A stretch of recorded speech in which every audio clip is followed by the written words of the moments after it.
Welcome to the mom room. It is Thursday. It is a solo. I just made my notes. I drove Milo to school. It was not a snow day today, so I am recording this on Wednesday. And on Monday, it was a snow day, which was unexpected because we went to Moana. This is part of what I wanted to talk about too, is Moana and how amazing it is. But we went to go see Moana 2 on Sunday evening, and on the drive back home, we went into the movie theater and it was clear. There was no snow on the ground. There was no snow in the air, nothing. It was totally clear. We came out of the movie theater 2 hours later and it was like we were in Antarctica, okay? And I've never been there, so I don't know. I'm just guessing. If we were at the North Pole, that's what it would have looked like. I had to clear off my car. It was crazy. People were driving what should have took a 30-minute amount of time, 30 minutes to get home. It ended up taking an hour because people were driving 40 kilometers an hour, which is very slow if you're American, and hazard lights on. It was wild. It was like nobody had seen snow before. But in my mind, I was like, he's still going to have school tomorrow because, first of all, it's not that crazy. We're still able to drive and function.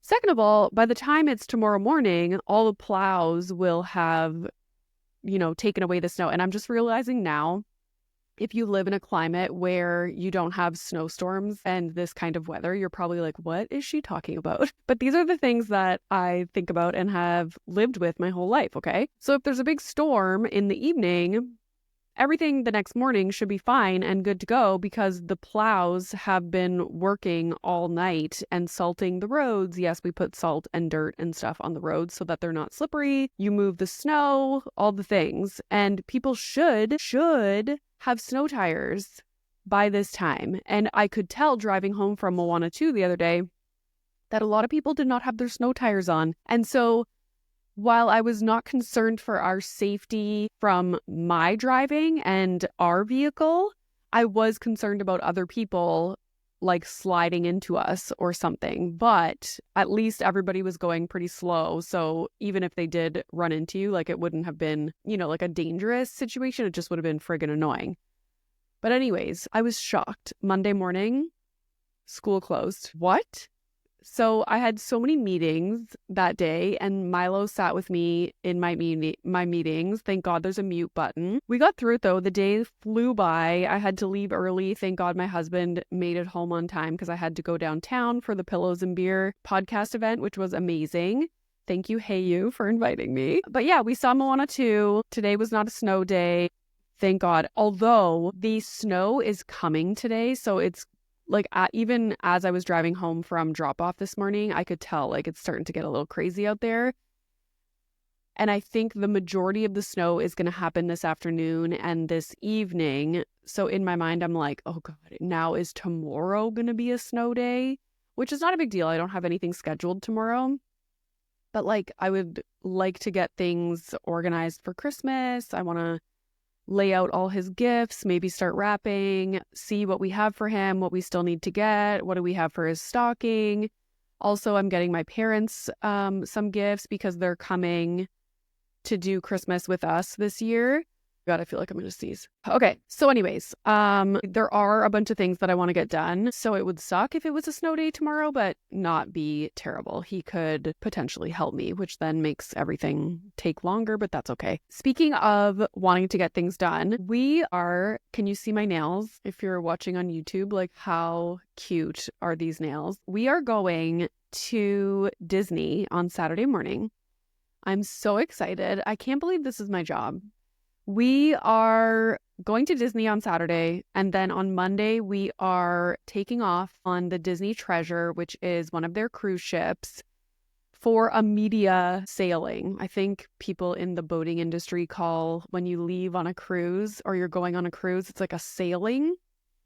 So anyways, it's all media that are going to be on the boat. I guess am considered media, which is so cool. Thank you so much. I love being media and being invited to media things. I cannot wait. This is our first time ever being on a cruise. I have never been on a cruise. Milo has never been on a cruise. My husband went once when he was little, but honestly, I feel like a cruise in general is much different from a Disney cruise. Like, I feel like Disney cruise is the ultimate cruise, especially for families.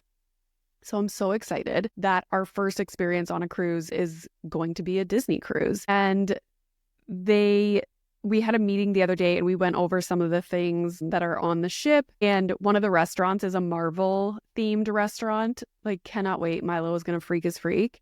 They're doing a pirate themed night. So we definitely got pirate costumes. I'm very excited. We're just going to like go all out and try and have as much fun as possible and do all the things that are available to us.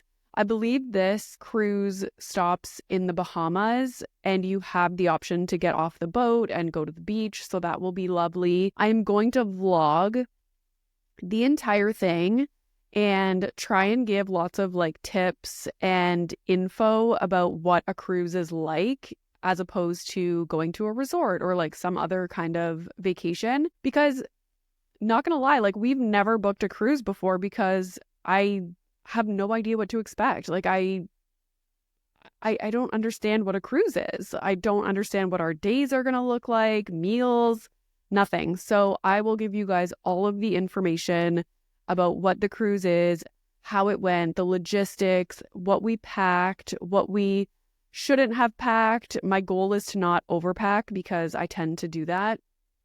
And then I don't use half the things in my suitcase. So we are just going to pack what we need, outfit by outfit. I'm very excited to take you guys through what a Disney cruise is and show you everything. I will probably do a podcast episode to recap the trip and then also give tips and tricks as well if you don't want to watch the vlog, although the vlog will probably be so fun. We'll post it on YouTube. So yeah, looking forward to that. That is Saturday morning. And honestly, I feel like everybody is just dropping like flies when it comes to getting sick. 'Tis the season right now for people to get sick. Everyone I talk to is like under the weather. And I'm just like, please, can we make it to the airport on Saturday morning? Like, we just need to get to Disney. Fingers crossed. So that is what we have going on. I wanted to comment, okay, on my personal account at the Renee REINA. Yes, I have been storying less, and I explained why in a post on my page, but it seems that people have not seen that post, and I still keep getting DMs in my inbox on Instagram being like, we never hear you talk anymore. Because a lot of my stories now, I'm just like putting videos from the day with like text overlay or pictures with text overlay, and not necessarily doing like camera facing, talking to the camera. To be honest, when I consume people's Instagram stories, I prefer it to be something where you don't have to listen because I just want to like quickly go through, like see what they're doing, blah, blah, blah. So that's why I have not been facing the camera talking. Also, as I explained in the Instagram post, I am trying to kind of streamline work and work smarter and figure out things that are distracting me during the day and how I can be more efficient and not like waste time during the day. And I feel like storying 24/7 from morning till night, if something happens, if I have a thought or like I want to post something, even if we're out and about and I am like, oh, like I want to take a picture of this and share it to my stories, it is super distracting and it takes you out of the moment consistently all day. And so my thought was what I'm going to try and do is story like once every day or 2 days, but be intentional with what I'm putting in my stories and also sit and like put out 4 or 5 stories, whatever it is that I want to put out all at once. And then my stories are done for a day or 2. It's been life-changing. I'm loving it, but it just made me laugh when I saw this message that was like, we never hear you talk anymore. And I was like, lady, I literally talk for a living. All I do is talk. I have a podcast. Like, that's what I do. I'm just not doing stories like I used to do them. And so far, so good. Who knows?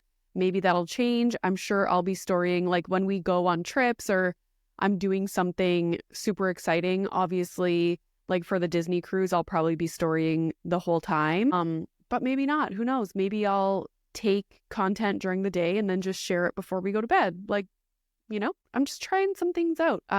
Trying to streamline work and be more focused and intentional with what I'm doing instead of just running around with a chicken with his head cut off.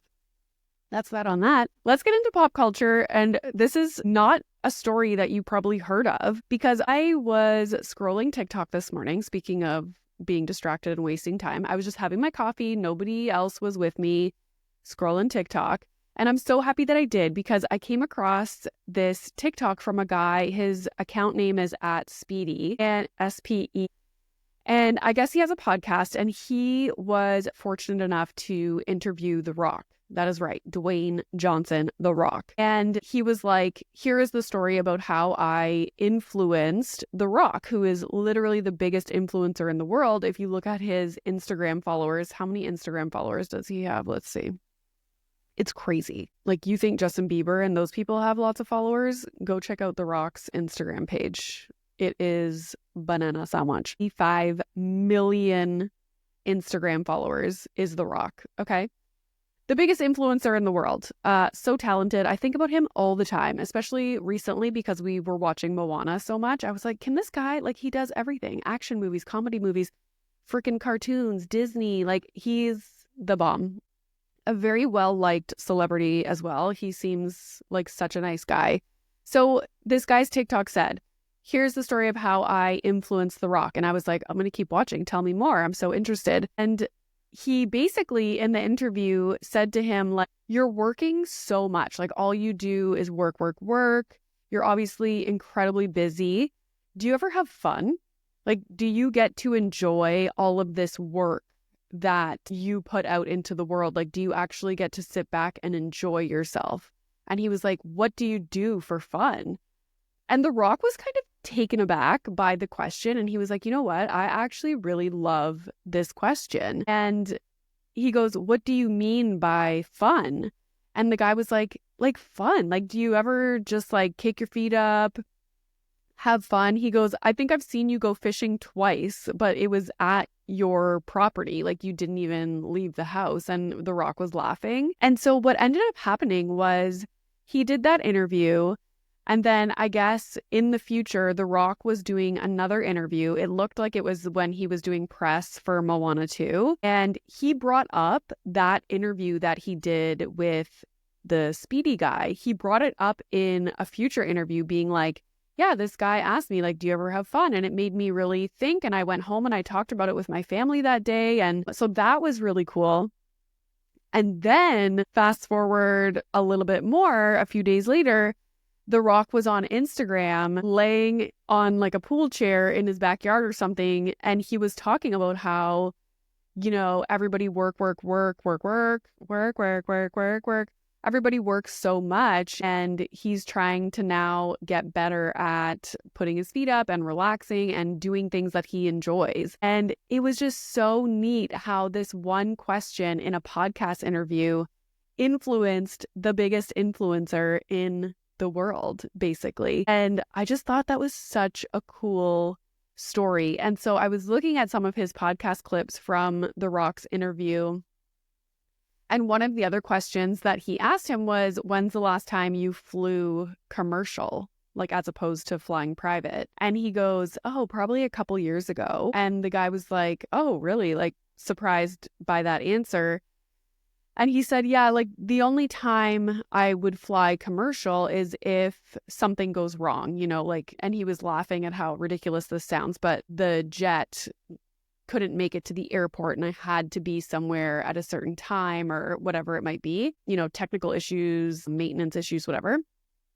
And so he said when he does fly commercial, he will be the last person that gets on the plane because obviously they don't want people walking on the plane seeing the freaking Rock just sitting there. So he said, I'm always the last person to get on and I sit right at the front, and usually he'll buy the seat next to him to keep it empty, and then he just tries to sleep. But he said, like, when he wakes up from a flight, like opens his eyes, there's all these notes around him from people that have like noticed that he's on the flight and written him notes and put them around him. And he's like, I never look at the notes while I'm on the flight because people are just like waiting for him to read their letter. You know, it's so bizarre. Like, can you imagine living life like this? Anyways, and then he goes, God forbid I have to go to the bathroom, because when I get up to go to the bathroom, obviously people see he's huge. So he gets up to go to the washroom and everybody notices that he's there. And he goes, every time I go to leave the bathroom on a plane, I'm just like, what is going to be on the other side of this door? And sure enough, there's always like a pile of people there waiting to talk to him. And it's just interesting. And I've been thinking about this a lot when it comes to Taylor Swift, because when she was in Toronto and we saw all the, what do they call it? When there's like a row of cars that are getting her from like the hotel to the venue. And that level of celebrity has got to be extremely isolating and difficult. Like, we all think, like, oh my God, imagine I was Taylor Swift, that'd be amazing. But really, would it be? Like, it sounds like a prison, to be honest. And even when the guy asked The Rock, you know, what do you do for fun? Like, do you ever just have fun? It's really hard for these people to just go and have fun on a whim. It has to be this big planned out thing with like security involved and, you know, mapping out. Let's say they want to go to, I'm just going to use like an arcade or something as an example, but they have to make it a point to like go check out the place before they arrive. And they can't just have casual interactions with people. It's like always a big deal every time they leave the house. And that's got to be tough and annoying. So anyways, I was just thinking about that because you think like, I don't know, like it's just strange. It's just strange. And I cannot imagine living that way. And then I feel like the sweet spot is to just be like a medium celebrity. Even like you see videos of most celebrities just like walking through the airport. You know, Shawn Mendes will be like at a coffee shop in Toronto or going to a yoga studio or something. Like they're still able to live somewhat of a normal life. And I also think it depends on where they are in the world. Are people going to not attack them, but you know what I mean, like swarm them, versus if they're in a more low-key place, like I'm sure Toronto's pretty chill for celebrity sightings and people aren't necessarily like looking for people and like hounding them. They just kind of casually are like, hey, like I'm a big fan, you know? Like, are people polite or are they annoying and feel entitled to having time with a celebrity, if that makes sense? Anyways, when you're at a certain level like The Rock and Taylor Swift, you're not just going to a coffee shop. You have like security at all times. The one person that really interests me when it comes to them living life is Harry Styles. Like there's footage of him just like walking around London all the time. And who knows, like perhaps he has security that is nearby, but not necessarily walking right with him. But that always shocks me. I'm like, he's just walking around like he's not concerned. You would never catch Taylor Swift just like walking around. Also, did you guys know that Harry Styles, he talked about this on a podcast. I don't remember which, was it, what's that guy's name? Howard Stern. I think it was on the Howard Stern show. And I don't know when this podcast was recorded. It looked like it was like years old, but he was held up at knife point once and the guy took his wallet. And I was like, see, Harry, like you can't just be walking around. Not to say that that wouldn't have happened to just like a regular person. Like maybe they didn't even know that it was Harry Styles. But it's just like, how are you walking around by yourself? But at the same time, I'm sure it's so isolating and annoying to not just be able to live a normal life. And so you're just fed up and you're like, I'm just going to go walk around, go shopping. Anyways, that was what I wanted to share today because I thought that TikTok was so cool. And I was like, maybe one day in the future, I will interview a celebrity and that will happen to me. Like I'll ask some question that just makes them like, oh, wow. I do think Matthew McConaughey had those feelings when we podcasted, but I need him to talk about me in an interview now and then like reference me on Instagram. Anyways, moving on. The big news was that Taylor and Travis so this past weekend was American Thanksgiving and Taylor and Travis spent Thanksgiving together with both of their families together, which is wild. And it's not unexpected. I mean, you have the ability and the resources to host a bunch of people and to get, people can make it to your house, and I get it. It's just so interesting to me because both sets of parents were there and both sets of parents are divorced. So there's that. But obviously they're cordial and able to have a Thanksgiving meal together. Jason Kelce and Kylie Kelce, who we have to get on the podcast, were also there with their kids. And the Thanksgiving dinner took place in Taylor's Nashville home. And I just have so many questions. And when you think about what does a Thanksgiving dinner, like when the Kelces and the Swifts get together for Thanksgiving, what does it look like? What does the table look like? Is there a kids table? Do you have a table runner with, what does the table setting look like? On Below Deck when they decorate the tables, like a tablescape, what did it look like? And who did it? Did Taylor decorate, or did she hire people to do everything? Or was it very homey and casual and comfortable feeling as opposed to fancy and people were hired to make it look beautiful? And then I was thinking, where did everybody sleep? Did people sleep in the house or did they get a hotel? And then I was thinking, obviously, did they cook their own turkey? Did they put the turkey in the oven, or was everything catered? I'm always so fascinated by this, because I was saying, you're at a certain level of celebrity, you have so much money, you could obviously just, lay back, kick your feet up and have everybody do everything for you, hire people to do the meal and the decorating and everything. But at the same time, does it feel good when you're that much of a celebrity to do what everybody else does? Is it exciting to be we're gonna make mashed potatoes and do a turkey and set the table? Is that exciting? Or is it I'm not doing that? What's the vibe? I'm so curious. And then it got me thinking, imagine Taylor Swift gave us content like a typical influencer would. Imagine she was hosting this Thanksgiving dinner with the Kelces and the Swifts, and she was just showing us everything. Oh, here's our turkey, and I set the napkins like this, and we picked this up at Target, and imagine. That would be so insane, but we don't get anything. I don't even think I've seen a picture or anything from this Thanksgiving dinner. I don't even know how we know that they did Thanksgiving, but they did. I just want her, obviously privacy and sure. Renee, let her have her Thanksgiving dinner without it being public. But I just want to see the table. I want to see her dinner plate from Thanksgiving. Do you put cranberry sauce with your turkey and your mashed potatoes? What was the dessert of choice? Was it a pumpkin pie? I have so many questions. So anyways, I guess, it's nice to wonder these things and just daydream, because this is what I daydream about, because I have a life of my own. Moving on, let's talk about content. I am almost done my book that I'm reading. It's called Margot's Got Money Troubles. It is so good. It's the most random story, but I love it so much. There's so many different layers, so many characters. The gist of it is she's young, she gets pregnant, she has no money, she lives with roommates, and she starts an OnlyFans account to try and make money. And then the person, anyways, that's all I'm going to say. It's really an interesting story, and you're rooting for her the whole time.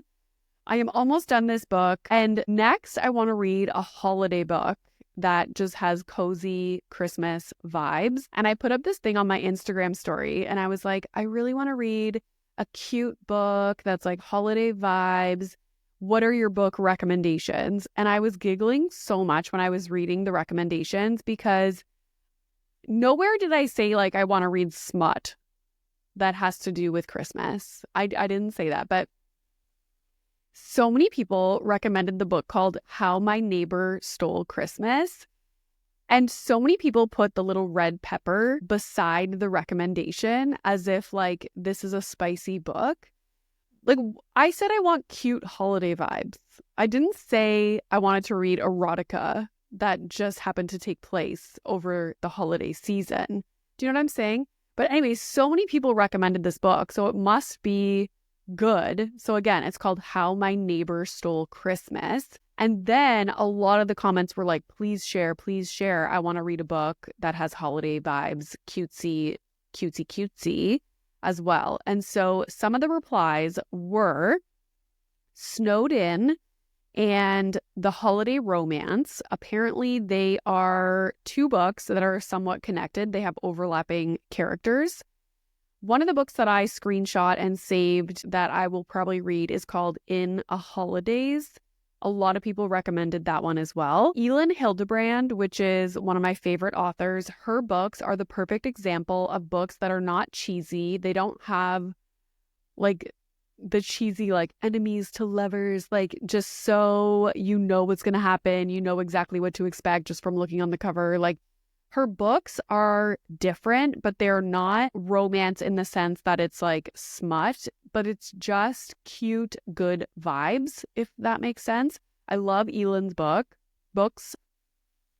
So she has a series called Winter Street series, and a lot of people recommended that. I don't know if I fully finished it. I think there's 4 books in the series, but I did read at least 2 of those books. So that's a good one if you're looking for like a 4-book series about the holidays. And each book, it's like the same characters. A lot of people recommended Love Light Farms and also The Christmas Bookshop. So there you have it. Those are the holiday book recommendations. There were some others. Maybe I'll make a list. But if you're looking for spice, How My Neighbor Stole Christmas. And if you're looking for cutesy, grab one of the other ones. Also, The Mistletoe Mystery. A lot of people recommended that. And that is also one that I screenshot to potentially read. So there you have it, guys.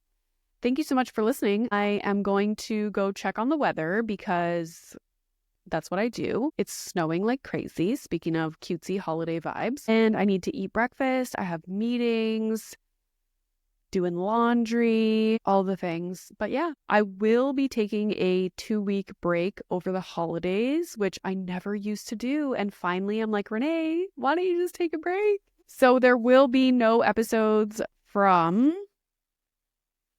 The last episode will be December 19th. That will be a solo episode. And then there will be no episode December 24th, 26th, 31st, or January 2nd. So we will be back January 7th. So yeah, we will see you guys next week and hope you have a good day. Hopefully you don't have a snow day tomorrow. Thank you so much for listening. Bye.